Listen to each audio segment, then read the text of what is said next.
You want to support Roland Martin Unfiltered? Be sure to join our Bring the Funk fan club. Every dollar that you give to us supports our daily digital show. There's only one daily digital show out here that keeps it black and keep it real as Roland Martin Unfiltered. Support the Roland Martin Unfiltered daily digital show by going to RolandMartinUnfiltered.com. You can make this possible. All right, folks. So Nikki Haley, the former governor of South Carolina and Trump's UN ambassador, sat down for an interview with Glenn Beck on his network, The Blaze. And what came up in that interview was the issue of the Confederate flag coming down in South Carolina. Here's what she actually said. South Carolina fell to her knees when this happened. This is one of the oldest African-American churches. These 12 people were amazing people. They loved their church. They loved their family. They loved their community. And here is this guy that comes out with his manifesto holding the Confederate flag and had just hijacked everything that people thought of. And we don't have hateful people in South Carolina. There's always the small minority that's always going to be there. But, you know, people saw it as service and sacrifice and heritage. But once he did that, there was no way to overcome it. And the national media came in droves. They wanted to define what happened. They wanted to make this about racism. They wanted to make it about gun control. They wanted to make it about death penalty. And I really pushed off the national media and said there will be a time and place where we talk about this, but it is not now. We're going to get through the funerals. We're going to respect them. And then we will have that conversation. And we had a really tough few weeks of debate, but we didn't have riots. We had vigils. We didn't have protests. We had hugs. And the people of South Carolina stepped up and showed the world what it looks like to show grace and strength in the eyes of tragedy.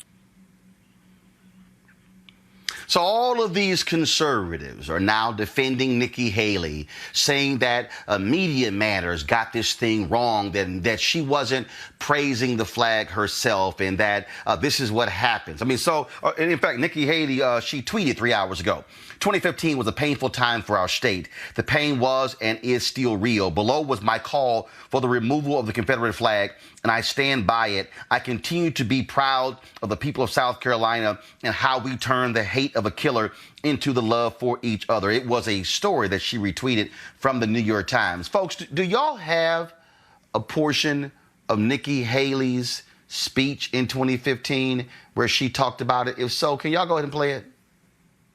For many people in our state, the flag stands for traditions that are noble. Traditions of history, of heritage, and of ancestry. The hate-filled murderer who massacred our brothers and sisters in Charleston has a sick and twisted view of the flag. In no way does he reflect the people in our state who respect and in many ways revere it. Those South Carolinians view the flag as a symbol of respect, integrity, and duty. They also see it as a memorial, a way to honor ancestors who came to the service of their state during time of conflict. That is not hate, nor is it racism. So Nikki Haley stood there in 2015 and said that is not hate, that is racism. Really? Why did South Carolina secede from the Union? No, seriously. Nikki, see, this is the real issue that we're dealing here. And that's why, folks, I'm going to do this deconstruction.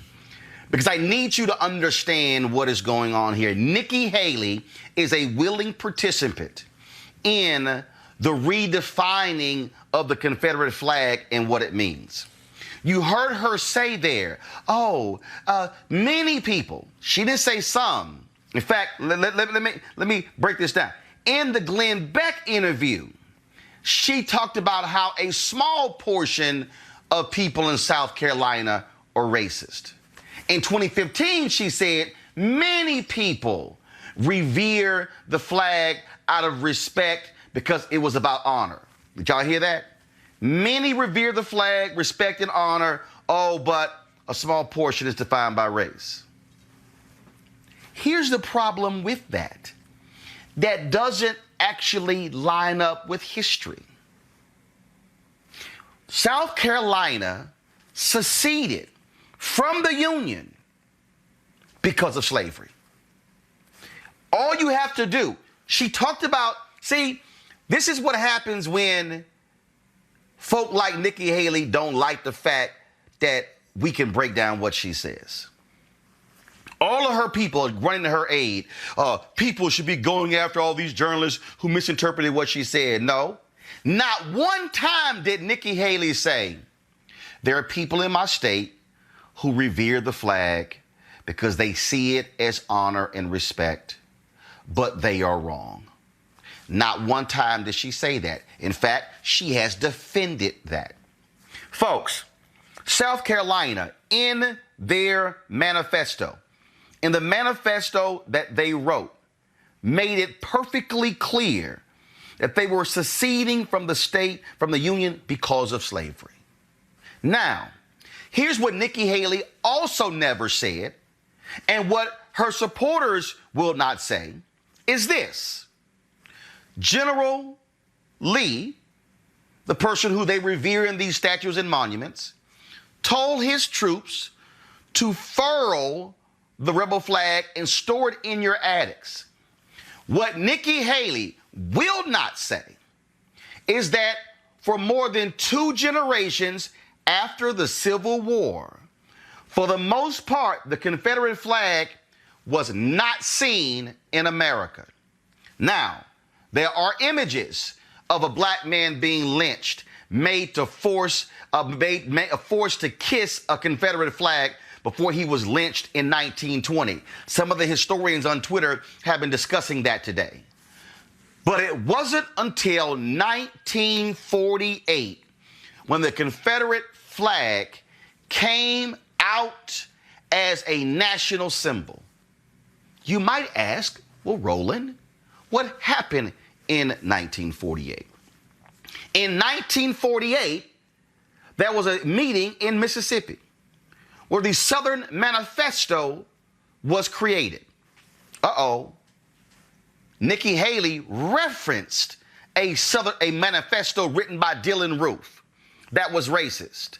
Yet it was a Southern manifesto written in 1948 because the National Democratic Party had dared to include civil rights in their plank. Now, let me unpack this. Republicans, yes, it is factually correct that the Republican Party historically, from Lincoln up until that period, were in support of civil rights. But there was a Republican President, Herbert Hoover, who aligned with, called the Lily White movement, who partnered with Southern Dixiecrats and the KKK to oppose black people. Those are historical facts. If you want to go research it, knock yourself out, but I got receipts. So in 1948, the Southern Manifesto is written. Who was the leader of that 1948 convention in Mississippi where the Southern Manifesto was written? South Carolina Senator Strom Thurmond, who was the man who set the record for filibustering a bill when he filibustered for more than 24 hours of the 1957 Civil Rights Act. South Carolina Senator Strom Thurmond. Now, Nikki Haley talked about it, how people saw it in terms of reverence.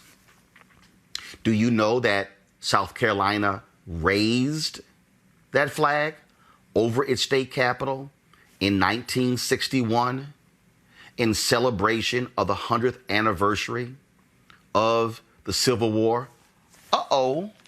But that's not what they called it. Do you know what they called it? They didn't call it the 100th anniversary of the Civil War. In fact, they purposely called it, because first of all, President Eisenhower commissioned a National Civil War Centennial. Okay? I'm reading a quote, and this is from a gentleman named Daniel Hollis of South Carolina. Daniel Hollis was appointed to the state commission that was created, y'all gonna love this one, for the observers of the 100th anniversary of the war between the states. That's what they called it. Daniel Hollis PhD in American history from Columbia University, taught for 36 years at the University of South Carolina in their history department. His specialty, Southern history and the Civil War. Daniel Hollis said this in this piece that was written several years ago. I'm the only one on the commission left alive. I tried to get them to call it the Civil War Centennial, but they insisted on calling it the Confederate War Centennial. Quote, I was the only Civil War historian. There were 3 UDC girls on it, and John May was the chairman. May was a state representative from Aiken. He called himself Mr. Confederacy and wore a Confederate uniform to our meetings. I called May an inveterate Confederate. They would argue that the war wasn't fought over slavery but states' rights. That's ridiculous. Without the slavery issue, South Carolina would not have seceded. You think they would have gotten angry enough about tariffs to start shooting? Quote, the ruling elite that ran this state all owned slaves. They denied the war was over slavery, insisting that it was over states' rights. But it was over the states' rights to own slaves and enforce white supremacy. That's the reason the South Carolina flag was raised in 1961 to celebrate this, and it remained there. So Nikki Haley says that there are people who see this as a symbol of honor and respect and heritage. Why doesn't Nikki Haley have the guts to tell those people they were wrong? Because she wanted their votes, and she still wants their votes. That's what the real deal here is.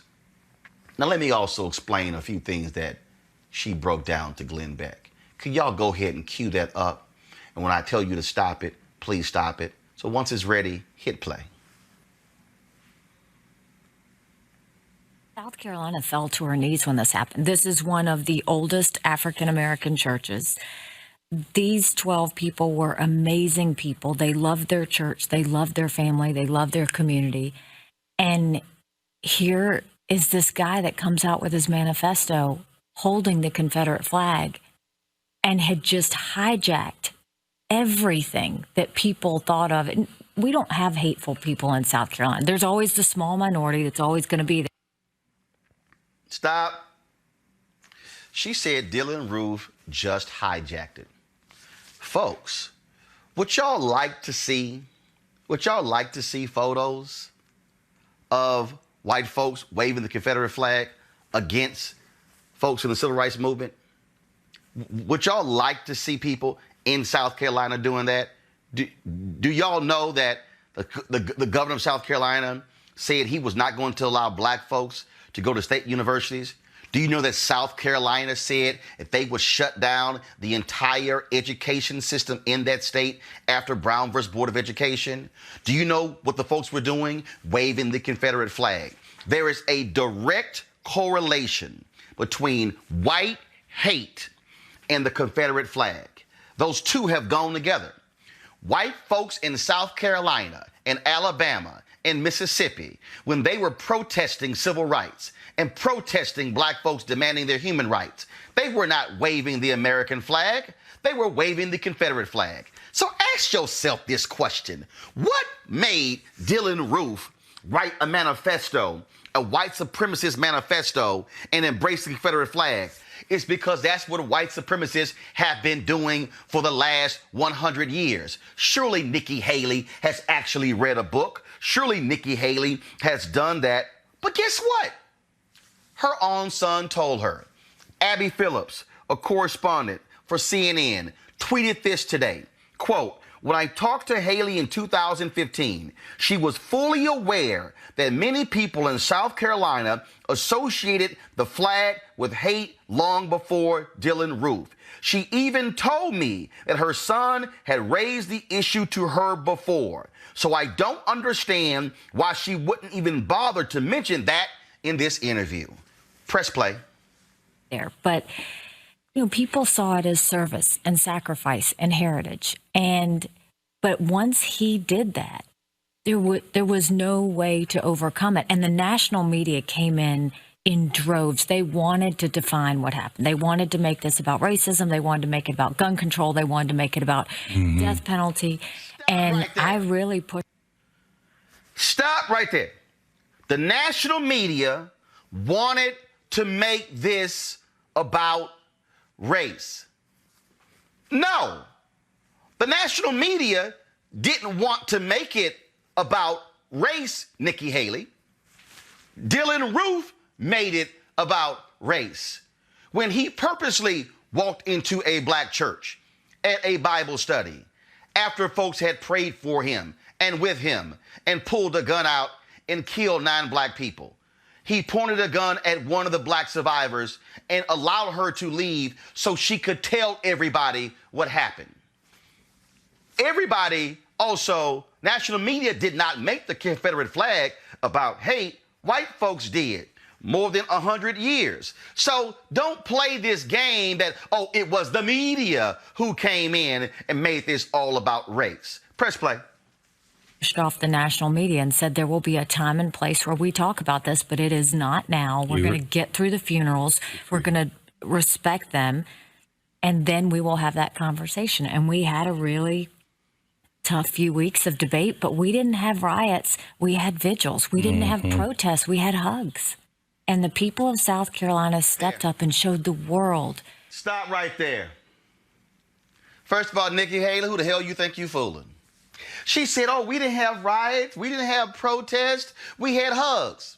I recall Bree Newsom climbing that state capitol and bringing that damn flag down. That was a protest. Nikki Haley also lied because what she did not say to Glenn Beck was that the NAACP has long had a protest against the state of South Carolina, not allowing events to be held there. Oh, did y'all also know why the NCAA did not hold any of its tournaments in South Carolina? Because of the NAACP's protests, because that flag was flying above the state capitol. Nikki Haley lied. There had been years of protests against that flag in South Carolina. There had been years of people standing up against that flag. So to say that, oh, in the aftermath of this, oh, we had some difficult conversations and there were no protests, there were hugs. No, Nikki, that's a lie. What Nikki Haley wants is somehow credit for bringing the flag down. I'm not giving you credit. The credit for the flag, Confederate flag coming down in South Carolina goes to the 9 black people who spilled their blood in order for that to happen. Just like I give credit to Medgar Evers and his blood being spilled, and the 4 girls in Birmingham for us getting the '64 Civil Rights Act, and for Jimmy Lee Jackson having to shed his blood for the '65 Civil Rights Act, and all the black folks across the country who shed blood, who were killed in race riots across America. That's what resulted in the 1968 Fair Housing Act. In fact, the Fair Housing Act had been debated and blocked, and it was filibustered by Republicans for more than 2 years. And Dr. King was killed on April 4th, 1968 in Memphis. And the next day, President Lyndon Baines Johnson sent a letter to the House saying the way to honor Dr. King's death is to pass the very bill that he died fighting for, and that was the Fair Housing Act, and that bill would sign into law just 9 days later. So, Nikki, explain to me this here. Black people died for the Civil Rights Act. Black folks died for the Voting Rights Act. Black folks died for the Fair Housing Act. Black folks had to be killed for you to have the courage to remove the Confederate flag, and you somehow want some sympathy by tweeting and having your Republican cohorts say that the media is wrong because we are harming you because of what you actually said to Glenn Beck about the Confederate flag. Nikki Haley, you're lying. And as an Indian American woman, you should understand racism when it came to Indian and Pakistan and their issues over the years. As an Indian American woman who we know can read, how do you deny the reality of real history? No, Nikki Haley, you are a political opportunist. You wanted the votes of those white racists in South Carolina. You wanted the votes of those people so they could support you, and that's why you supported the Confederate flag, and that's why you bought into the notion that the Confederate flag is all about honor and sacrifice. So now don't try to have your people tweet, no, Nikki wasn't saying that's how she felt. She said that's how they felt. No, you defended that flag for years. And it only came down because 9 black people were killed by a racist Dylann Roof in a black church. You cannot attempt explain your way out of this. And what you said in that interview with Glenn Beck is a lie. You lied on the media. You lied about this whole issue with the flag. You lied about the protest. Because we got receipts. And you can sit here and try all day to back it up. But you are flat out wrong. And this is why we will always call you out. And Dr. Carter, I don't know who these people think they are, but there's a reason they didn't want slaves to learn how to read. And the reason they didn't want black folks to learn how to read, because we knew that once we began to read, we could see what the truth is. And that's what the deal here. Nikki Haley ain't fooling none of us. We know the real history of that Confederate flag. The real reason why that flag came back into American society. The real reason why that flag was raised. The real reason why it stayed up. And the real reason why it came down. It was because 9 black people got killed by a racist.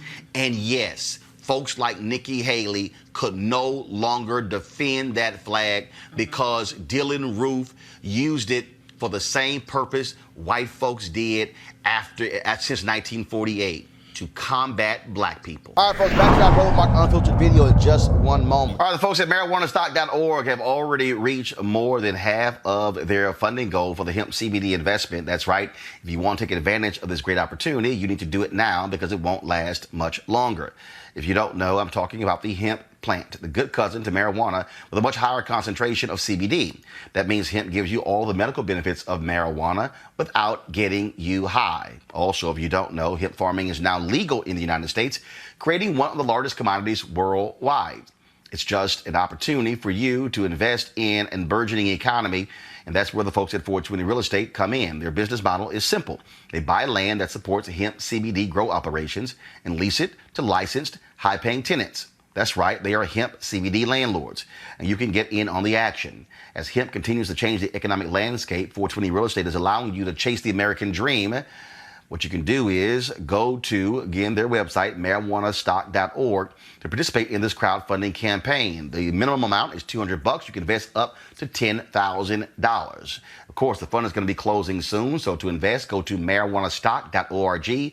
That's marijuanastock.org. Get the game and get in the game now. Now back to your Roland Martin Unfiltered video.